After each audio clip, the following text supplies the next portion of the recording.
Salutations mes amis. Aujourd'hui, Nancy et moi allons partager ce que la Bible enseigne sur l'Église, ce qu'elle est, comment elle est née et quel est son objectif aujourd'hui.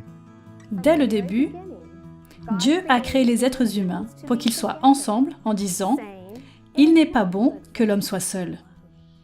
Il n'a pas laissé Adam seul, mais il a créé Ève pour qu'elle soit sa compagne. Et ensemble, ils ont coopéré avec Dieu dans le jardin, l'adorant comme leur créateur. Après la chute, Dieu a prévu un moyen pour son peuple de se réunir et de l'adorer comme il l'avait prévu. Adam avait reçu l'enseignement de Dieu lui-même et pendant les 9 siècles où il a vécu sur terre, il a transmis son savoir à ses descendants. Dans le livre très profond des patriarches et prophètes, l'autrice inspirée nous dit que tous ceux qui en avaient le désir pouvaient se renseigner auprès d'Adam, Jésus et les anges instruisaient les âmes pieuses. Elle poursuit en disant que c'est à la porte de ce jardin, le jardin d'Éden, porte gardée par 2 chérubins auréolés de gloire, que se rassemblaient les adorateurs. C'est là qu'ils dressaient leurs autels et présentaient leurs offrandes. Dans le livre « Croyances des adventistes du 7e jour », une présentation des croyances fondamentales de l'Église adventiste du 7e jour, nous lisons que, dès les premiers temps, les familles craignant Dieu de la lignée d'Adam, Seth, Noé, Sem et Abraham ont été les gardiens de sa vérité. Ces familles, dans lesquelles le père faisait office de prêtre, pouvaient être considérées comme l'Église en miniature. À Abraham, Dieu a donné les riches promesses grâce auxquelles cette famille de Dieu est progressivement devenue une nation. La mission d'Israël n'était que le prolongement de celle donnée à Abraham. Être une bénédiction pour toutes les nations en montrant l'amour de Dieu pour le monde. Dieu a voulu, par l'intermédiaire d'Israël, créer la plus grande église de la terre, une église où les représentants de toutes les nations viendraient se prosterner, connaître le vrai Dieu et retourner dans leur propre peuple avec le message de salut. Mais malheureusement, Israël s'est laissé entraîner dans l'idolâtrie, le nationalisme et l'orgueil, et n'a pas réussi à remplir sa mission. Et lorsque Jésus est venu, ils attendaient un Messie pour libérer nos nations, et non un Messie pour être libéré du péché.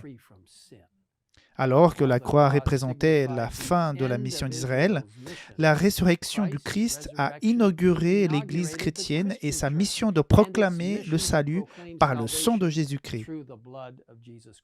Tous sont invités à accepter ce don gratuit du salut et à faire partie de l'Église de Dieu. Plusieurs métaphores sont utilisées dans la Bible pour décrire l'Église de Dieu. Par exemple, dans Éphésiens 2, verset 16, nous lisons que la croix réconcilie tous les croyants avec Dieu dans un seul corps. Dans 1 Corinthiens 12, verset 13, il nous est dit que, par le Saint-Esprit, les croyants sont baptisés dans un seul esprit. Colossiens 1, 18 déclare que le Christ est la tête du corps. Et Éphésiens 5, verset 23 déclare qu'il est le chef de l'Église. La métaphore de l'Église comme un corps est merveilleuse, car elle souligne l'unité de l'Église et la relation de chaque membre avec le tout. Dieu a donné à chaque membre de son Église au moins un ou plusieurs dons spirituels qui permettent à ce membre d'accomplir une fonction spirituelle vitale. Nous aborderons ces dons spirituels importants dans une autre de nos vidéos sur les croyances fondamentales de l'Église adventiste du 7e jour. Une autre métaphore biblique utilisée est celle de l'Église de Dieu comme un temple. 1 Corinthiens chapitre 3 verset 9 décrit ce qui compose l'Église de Dieu comme la construction de Dieu. Et Éphésiens chapitre 2, 20 à 21 explique que l'Église a été construite sur les fondements des apôtres et prophètes, Jésus-Christ lui-même étant la pierre angulaire. C'est en lui que tout l'édifice bien coordonné s'élève pour être un temple saint dans le Seigneur. L'Église de Dieu est également décrite comme une épouse, ayant le Seigneur comme époux. Dans Osée 2, verset 21, Dieu fait cette promesse solennelle. « Je te fiancerai à moi pour toujours. Je te fiancerai à moi par la justice, la droiture, la bonté et la compassion. » Et dans Jérémie 3, verset 14, il implore « Revenez, enfants rebelles, déclare l'Éternel, car c'est moi qui suis votre maître. » Vous voyez, l'amour de Christ pour son Église est si profond et durable, comme nous le montre Éphésiens 5, verset 25. Christ a aimé l'Église. Il s'est donné lui-même pour elle. Une autre métaphore merveilleuse pour l'Église est celle d'une famille qui unit le ciel et la terre. Éphésiens 3, versets 14 et 15 décrit ce concept de manière exemplaire, en déclarant « Voilà pourquoi je plie les genoux devant le Père de notre Seigneur Jésus-Christ, de qui toute famille, dans le ciel et sur la terre, tient son nom. » Et c'est par cette relation que Dieu, notre Père, et que nous sommes tous frères et sœurs en Christ. Vous voyez, le concept de l'Église est important et est décrit dans notre croyance fondamentale numéro 12. L'Église, qui dit ceci? L'Église est la communauté des croyants qui confessent Jésus-Christ comme Seigneur et Sauveur. Dans la continuité du peuple que Dieu a suscité au temps de l'Ancien Testament, nous sommes appelés parmi les habitants du monde et nous nous assemblons pour adorer, pour fraterniser, pour nous instruire dans la parole de Dieu, pour célébrer la Sainte Seine, pour venir en aide à l'humanité et pour proclamer l'Évangile au monde entier. L'Église reçoit son autorité du Christ, la parole incarnée révélée dans les Écritures. L'Église est la famille de Dieu. Adoptée par le Seigneur comme ses enfants, ses membres vivent selon les dispositions de la Nouvelle Alliance. L'Église est le corps du Christ, une communauté de foi dont il est lui-même la tête. L'Église est l'épouse pour laquelle le Christ est mort afin de la sanctifier et de la purifier.